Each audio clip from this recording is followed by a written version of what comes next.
Hi, I'm Deborah Pleva with JAM. This has been a fabulous Outside JAM Summit, and we are rounding it out with an incredible nonprofit. Many of you might know that Julie Atherton started JAM in 2020, so we celebrated our 20th anniversary last year. Our last presentation is from 1% for the Planet, and in 2022, they will be celebrating their 20th birthday, and they tapped us to help get the word out about all they have done and talking about what's next for their organization. So I will hand it off to CEO for 1% for the Planet, Kate Williams. Hi, Kate. Hi, great to see you. And how can I not have a little 2020 moment? Yes. So great to be working with you. Great.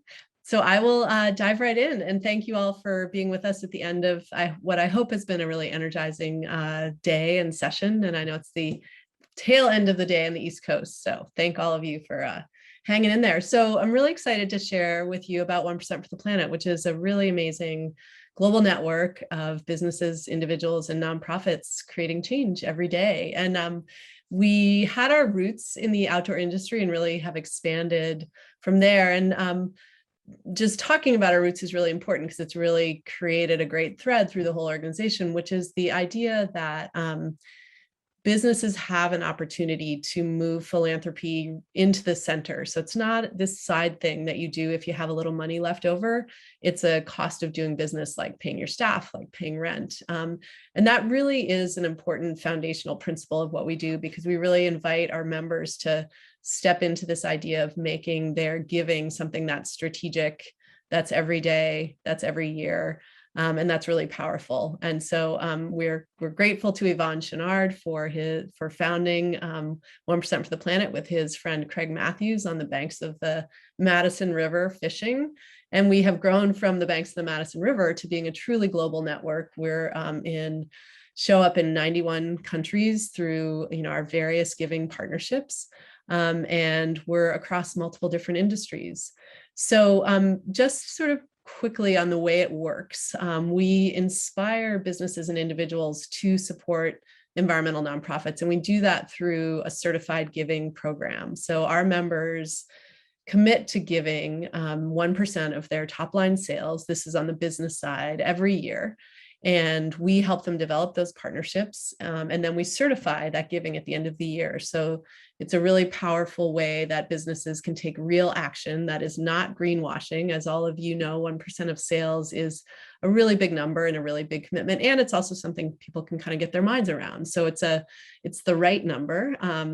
And it drives really significant change at scale.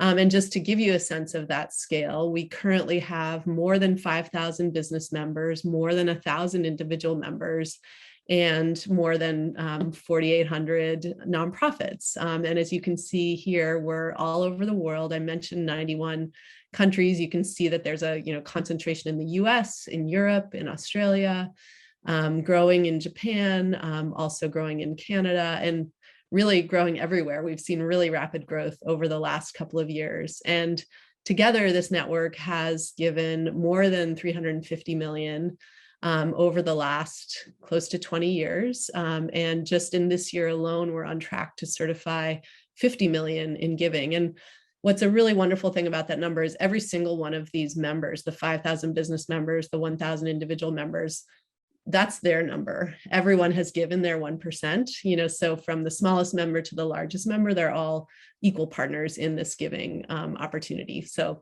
we love that democracy. And we also love that it's a really diverse set of brands. I mentioned that we were founded, by a couple of guys fly fishing on the banks of the Madison River, but we've now grown significantly in terms of not just size, but breadth. So we have, as you can see here, this is a small sampling, but we have skincare, we have tech, we have finance, we have clothing and apparel, we have, kind of interesting newer brands to the market, like, what's a good example here? I mean, shoes, CVs, Pella, the phone cases, and many new products that they're coming out with. So, and a lovely addition of some outside JAM Summit brands as well. So the key sort of takeaway here is we have big brands. Kashi is a very large brand. And then we also have a diversity of brands. So really all different sectors, which is a, really powerful part of the model. And the way that we are delivering on this giving, and I'm just glancing over at my notes here if you see me looking away, results in partnerships. And so, when you saw that map of sort of how 1% for the planet showed up, or when you heard me sort of describing the number of countries that we're in, what it all comes down to is these giving partnerships. So each and every certified dollar happens in the form of a partnership between a member and a nonprofit partner. And there's literally thousands of those partnerships happening all the time. And so I just wanted to talk through a few of those, because that's really the best way to understand that the 1% for the planet brand is an aggregate of literally thousands of these powerful partnerships happening every day. So this is a great one. Caudalie is a French-based skincare brand. They have really awesome products. If you haven't heard of them, based in wine country using grape products. And they have given consistently to the National Forest Foundation and planted more than 1 million trees. And so they're able to implement and communicate a really, really direct connection between their revenues and trees planted. And they have a great partnership. They have a great story to tell. They've done some great campaigns around that. And it drives impact in multiple different ways, from climate change to habitat protection. So, that's a great example. And you wouldn't necessarily think of a skincare brand as a tree planting brand, but they've managed to connect that really well.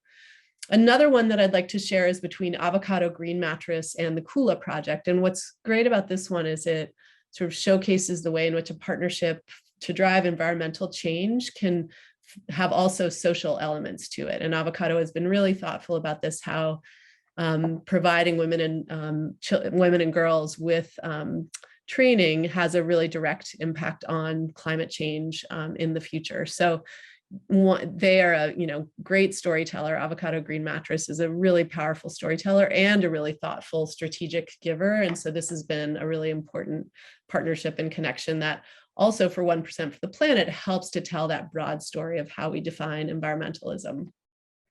And then the next one that I'll talk about is King Arthur Baking Company. It used to be known as King Arthur Flour. Some of you may remember it that way, but pretty much most people I've ever talked to have at least one bag of King Arthur flour somewhere kicking around their house. And they've done a really interesting job. They were trying to be really thoughtful about, like, how do we address our supply chain issues through our giving? And so one of the choices they made was to give through the National Young Farmers Coalition, and really work on getting young farmers on the land in areas where King Arthur Baking is growing to support their supply chain. So it's a kind of long-term investment in building the supply chain of farmers that contribute to this, really important flour and baking brand. So, as you can see from these three partnerships, and again, these are three tiny percentage of the total number of partnerships. Each brand gets to bring their 1% for the planet giving to life in a different and unique way. And that is the 1% for the planet brand. It's this, beautiful collage of all the different partnerships. And what's really great is increasingly we have great examples of how it's a great business decision. So, there used to sort of be this sort of fundamentally accepted adage that it's a trade-off. You're going to either do good or you're going to have a business that does well. And we increasingly, through 1% for the planet, have great examples of how it's not one or the other. They go together. So one example here is from Patagonia. In 2016, they decided on Black Friday, and they decided 5 days beforehand, to make Black Friday 100% for the planet. So donating all of their sales to nonprofits that day. And what was really, really interesting, not only was that a great idea, but it far exceeded expectations in so many different ways. So they had gone into the day expecting they'd have their usual 2 to 3 million in sales. And in fact, they had hit that by 9 in the morning. And by the end of the day, they had 10 million in sales. And then Yvon, in his sort of, never get too optimistic way, was well, so we're not going to have any sales for the holidays. But in fact, they just continued to have strong sales, and about 70% of those sales were new customers who had come in through the Black Friday promotion. So it was a really good business decision. Yeah. Sorry to interrupt. Did you say they notified you 5 days before Black Yes, Friday?